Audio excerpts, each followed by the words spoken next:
morning. You're still watching Business Morning here on Channels Television, and we're still discussing electricity now.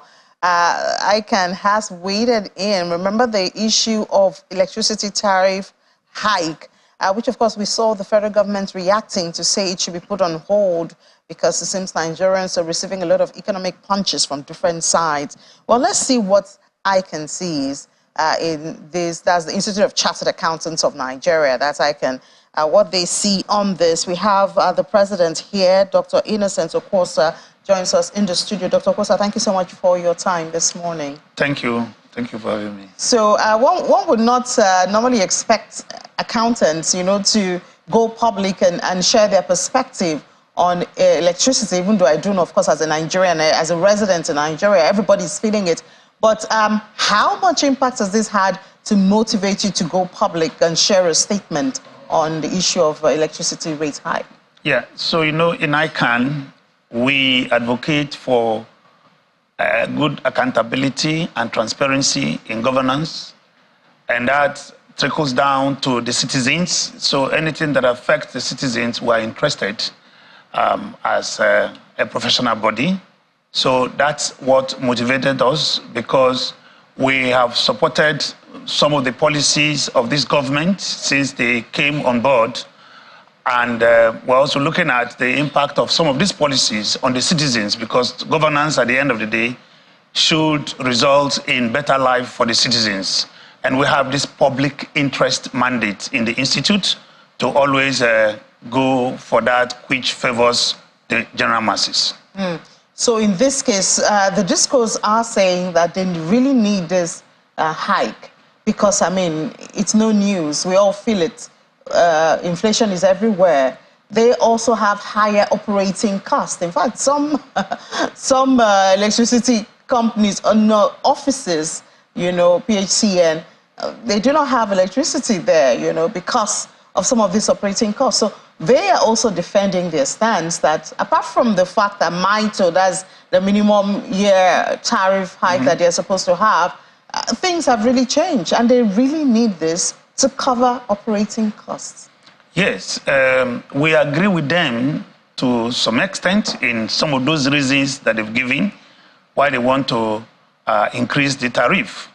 But if you look at some of those reasons, you wonder whether this can actually be attributed to the action of the consumers.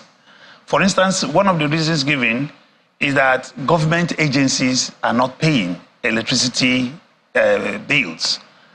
That cannot be traced to the citizens.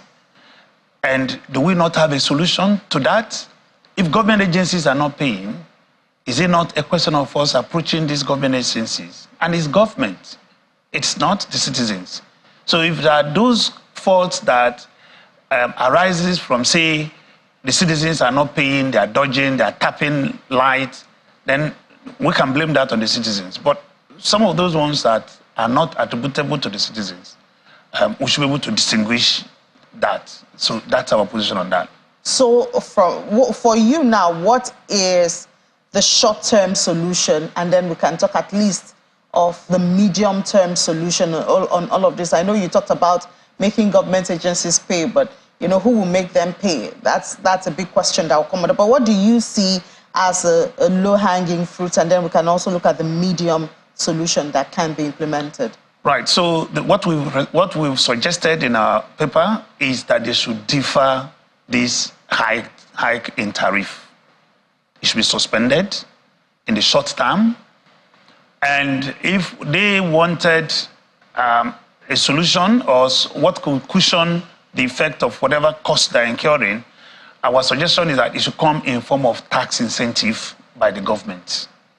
So if government could give tax breaks to the discos in form of production that helps them in their distribution, then that is what we are suggesting for now as the immediate solution to the increase in the hike. Because what we're saying is that, as we're saying, the discos are feeling what is happening in the economy, the macroeconomic variables. The citizens are even feeling more. So by hiking this tariff, we are going to compound the problem of the citizens. And that's what we're saying can be avoided, because there are ways this can be avoided at the moment. And then the issue of government agencies not paying, how can we solve that?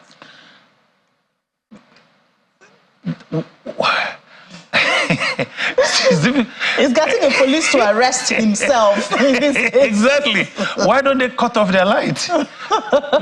What if the citizens don't pay? What do they do to them? They cut off citizens' light. If they cut off the light of those agents, they are buildings, is it not? They operate from offices. If they cut off from their offices, will they not pay? Or will they not find immediate solution? How do they deal with the citizens that don't pay? Are they different?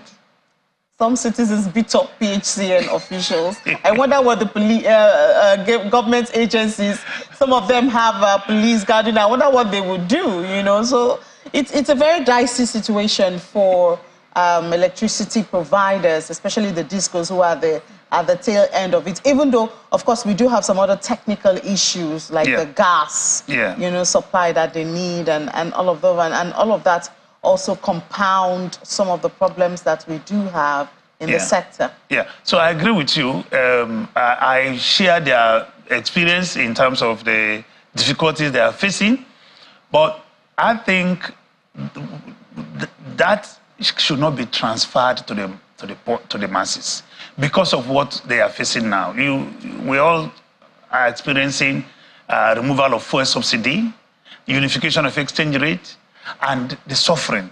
You see people trekking. So they're trekking to work. So do we now want a situation where they get to the house, they cannot afford electricity? You know Fela's song. You know, so the citizens have seen it the other day, like, let the masses breathe. I think we have to allow them to breathe, because this electricity tariff will go a long way suffocating the people. So they get to the house. A little bit of air that's remaining for the poor. Exactly. You know, so Fela said you get to the house, light no day, water no day, and all right, Dr. Kosa, it's not every day we have the president of ICAN join us. So let me just use this opportunity to get your view of, you know, we've had a lot of activity in the economic since President Bola Tinubu took over office, policy, the FX policy, the subsidy, which is the biggest. Now we have the threats from Labour, you know, of a walkout by Wednesday if something is not done. We've seen the president attempt some palliatives, like the 8,000 naira, which he had to scrap, I think, after listening to, you know, where are we and how can we best handle this situation? That's the president, got a lot of applause when he talked about unification, removed the subsidy. But, I mean, about 2 months later or so, no palliatives. Now we see states trying to give some, you know, monthly stipends to people and all of that. What are we missing? Why are we here? And now we're talking of a strike, which will shut down the whole economy. Yeah, so, you know, when the fuel subsidy was removed, the masses were looking at it that the corruption in that sector is going to be stopped, and then there's going to be huge savings that can be plowed back into the economy and then alleviate the suffering of the masses. That has not happened. Rather, what we saw is an attempt to borrow 800 million to distribute 8,000 to the citizens. And if you look at the astronomical rise in prices compared to what 8,000 additional would do to the income of the citizens, it's like a joke. And that is why people, on the unification of the exchange, we applauded it, thinking that when the exchange rate is floated, then demand and supply will bring it down. People were not looking at unification of exchange, that it will be going up. But ever since the exchange rate has been unified and floated, we have seen continuous rise in the price of dollar. And so people are now beginning to ask the question, hang on, by unifying this exchange rate, what is the implication? Where is the money going to come from? Will that lead to increased production and export that will generate foreign exchange? Have our oil production, where we get foreign exchange, has it improved? I mean, has it increased? So where is this foreign exchange inflow that will bring down the price? Because, you know, this is about the forces of demand and supply. And if you don't have supply, what's going to happen? The price keeps going up and up. So that's the realities that is beginning to down on us. And then people are beginning to take a second look at those bold policies and see that. What should the president be doing now in the face of all of this?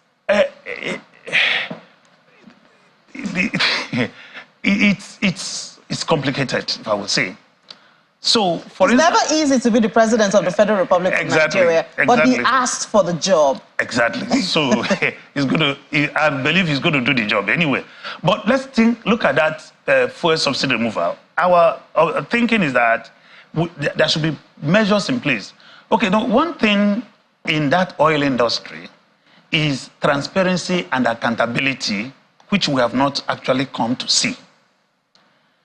There are many questions that people are asking. How much does it cost to import a liter of fuel? Do we know that? We have oil in Nigeria.